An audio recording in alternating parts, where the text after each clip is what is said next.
त्वमेव माता च पिता त्वमेव बंधु च सखा त्वमेव विद्या द्रविणम त्वमेव सर्वम मम देव देवा।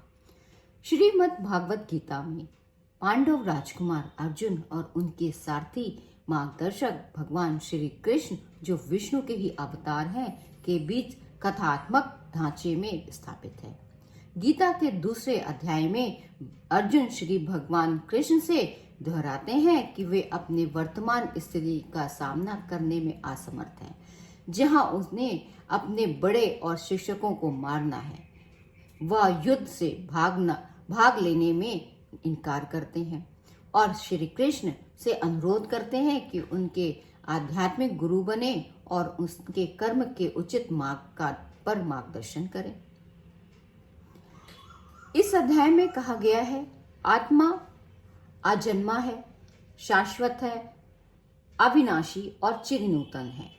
शरीर का विनाश होने पर भी इसका विनाश नहीं होता है। गीता के दूसरे अध्याय के महत्व की प्राचीन कथा कुछ इस प्रकार है। दक्षिण दिशा में वेदवेता ब्राह्मण के पुरानंदपुर नामक नगर में श्रीमान देव शर्मा नाम के एक विद्वान ब्राह्मण रहते थे। वे सदा अतिथियों का पूजक, वेद शास्त्रों के विशेषज्ञ, यज्ञों का अनुष्ठान करने वाले और तपस्वियों के सदा प्रिय थे। उन्होंने उत्तम द्रव्यों के द्वारा अग्नि में हवन करके दीर्घ काल तक देवताओं को तृप्त किया, किंतु उन धर्मात्मा ब्राह्मण को कभी भी सदा रहने वाली शांति न मिली। वे परम कल्याणमय तत्व का ज्ञान प्राप्त करने की इच्छा से प्रतिदिन प्रचुर सामग्रियों के द्वारा सत्य संकल्प वाले तपस्वियों की सेवा करने लगे। इस प्रकार शुभ आचरण करते हुए उन्हें बहुत समय बीत गया। तदंतर एक दिन पृथ्वी पर उनके समक्ष एक त्यागी महात्मा प्रकट हुए। वे पूर्ण अनुभवी, दृढ़ दृष्टि रखने वाले और शांत चित्त थे। निरंतर परमात्मा के चिंतन में संलग्न हो वे सदा आनंद विभोर रहते। देव शर्मा ने उन नित्य संतुष्ट तपस्वी को शुद्ध भाव से प्रणाम किया और पूछा, महात्मा, मुझे शांति चिन्मय स्थिति कैसे प्राप्त होगी? तब उन आत्मज्ञानी संत ने देव शर्मा को सोपुर ग्राम के निवासी मित्रवान को, जो बकरियों का चारवाहा है, का परिचय दिया और कहा, वही तुम्हें उपदेश देगा।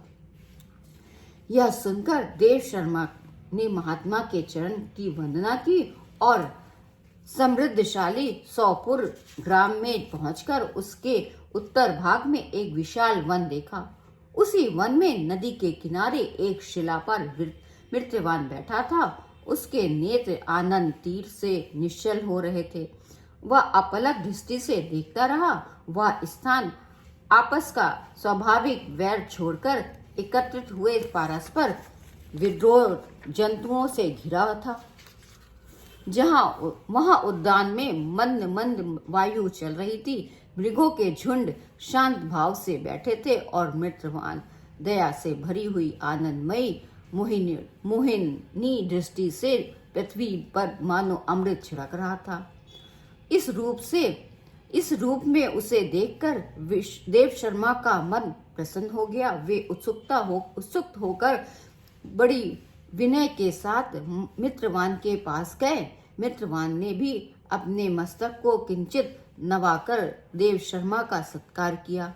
तदंतर विद्वान देव शर्मा अनन्य चित्त से मित्रवान के समीप गए और जब उनके ध्यान का समय समाप्त हो गया, उस समय उन्होंने अपने मन की बात पूछी।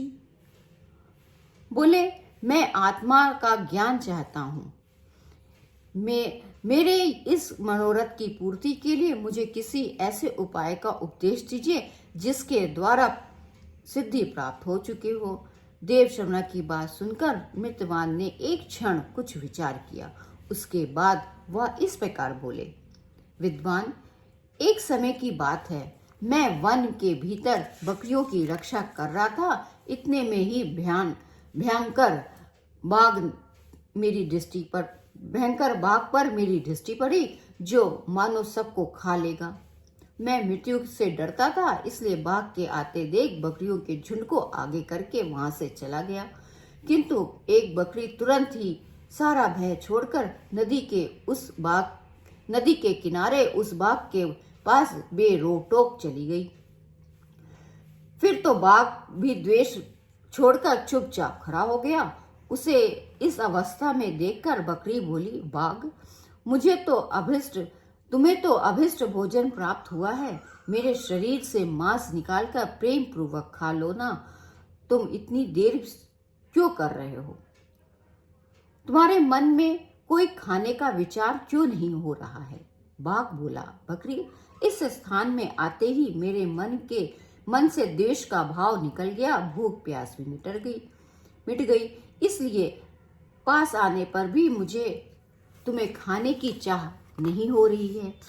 बाघ का यूं कहने पर बकरी बोली, न जाने मैं कैसे निर्भय हो गई, इसका कारण क्या हो सकता है? यदि तुम जानना जानते हो तो बताओ। यह सुन बाघ ने कहा, मैं भी नहीं जानता, चलो सामने खड़े इस महापुरुष से पूछे।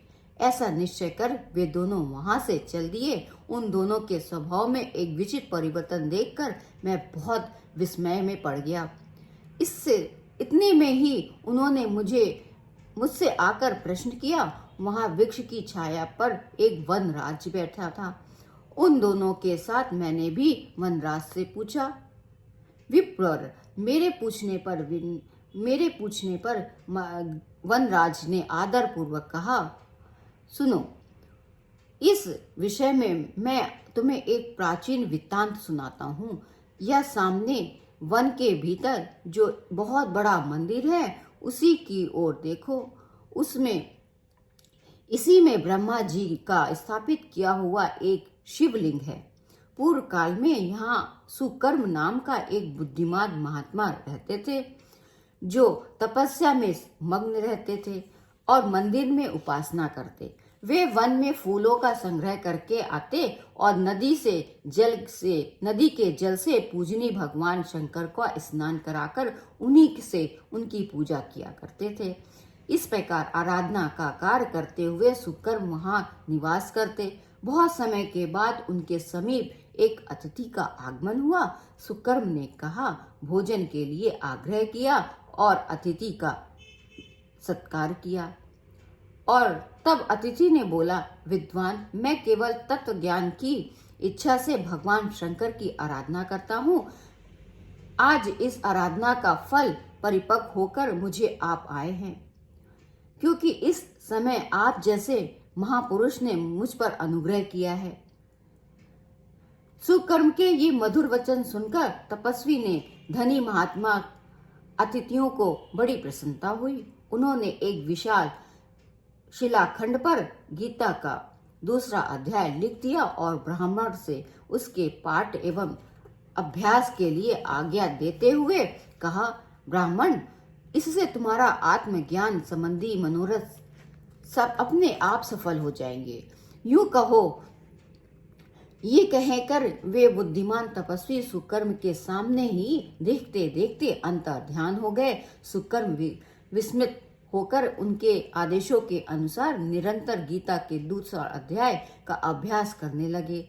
तदंतर दीर्घ काल के पश्चात अंतःकरण शुद्ध होकर उन्हें आत्मज्ञान की प्राप्ति हुई। फिर वे जहाँ जहाँ गए वहाँ तपोवन को शांत हो गया। उसमें शीत ऊष्मा और राग द्वेष आदि की बाधाएं दूर हो गईं। इतना ही नहीं, उस स्थान में भूख प्यास कष्ट आदि भी जाता रहा तथा भय का सर्वदा अभाव हो गया। यह सब द्वितीय अध्याय का जाप करने वाले सुकर्म ब्राह्मण की तपस्या का ही प्रभाव समझो। मित्रवान कहता है, वानर राज के यूं कहने पर मैं प्रसन्नता पूर्वक बकरी और बाघ के साथ उस मंदिर की ओर गया। वहां जाकर शिलाखंड पर लिखे हुए गीता के द्वितीय अध्याय को मैंने देखा और पढ़ा। उसी की आवृत्तियां करने से मैंने तपस्या का पार पा लिया।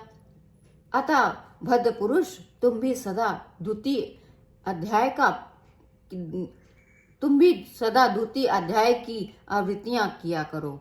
ऐसा करने पर मुक्ति तुमसे दूर नहीं रहेगी। इस प्रकार भगवान कहते हैं, प्रिय, मृत्यवान के इस प्रकार आदेश देने पर देव शर्मा ने उनका पूजन किया और उन्हें प्रणाम करके पदमपुर की राह ली। वहां किसी देवालय में आत्मज्ञानी महात्मा को पाकर उन्होंने सारा वृतांत निवेदन किया और सबसे पहले उन्हीं से द्वितीय अध्याय को पढ़ा। उनके उपदेश पाकर शुद्ध अंतःकरण वाले देव शर्मा प्रतिदिन श्रद्धा के साथ गीता के द्वितीय अध्याय का पाठ करने लगे। तब से उनकी परम पदों की प्राप्ति हुई और उनका कल्याण हुआ। इस प्रकार जो व्यक्ति गीता के द्वितीय अध्याय का पाठ करता है या सुनता है या उसका महत्व सुनता है, पढ़ता है, उसका कल्याण होता है। कृष्णम वंदे जगद्गुरुम।